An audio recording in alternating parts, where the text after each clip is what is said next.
So federal investigators are preparing to bring witnesses in front of a grand jury in this Diddy case. It says federal investigators are preparing to bring accusers of music mogul Sean Diddy Combs before a federal grand jury. Two sources familiar with the probe tell CNN, signaling the U.S. Justice Department is moving toward potentially seeking an indictment of Combs. Possible witnesses have been notified by investigators that they could be brought in to testify in front of a federal grand jury in New York City. According to one source, bringing individuals who have filed civil lawsuits against Combs before a grand jury would mark a significant escalation in the government's ongoing investigation involving the producer and Bad Boy Records founder. I know a lot of people think and firmly believe that Diddy's gonna skate on this, but there's too much out there for Diddy to skate with this. He's not getting off.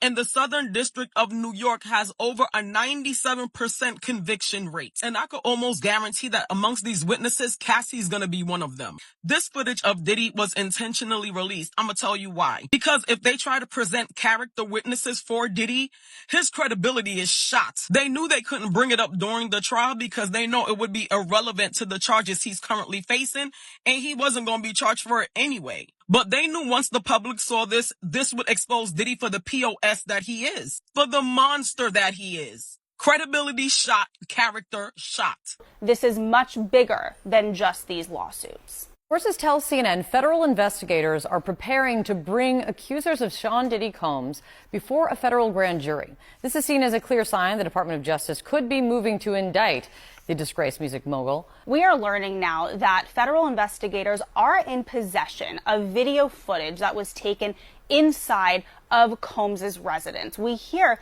that these investigators have been contacting individuals that they have seen on this footage. When the raids first happened, we had a law enforcement source tell us at CNN that the investigation was largely based in sex trafficking, which is what HSI specializes in. Now we are hearing that that scope has been widened and that investigators are really looking into all of these claims put forth in these civil lawsuits. That would include not just sex trafficking, but also money laundering and illegal drugs. I have a source who tells me, quote, this is much bigger than just these lawsuits.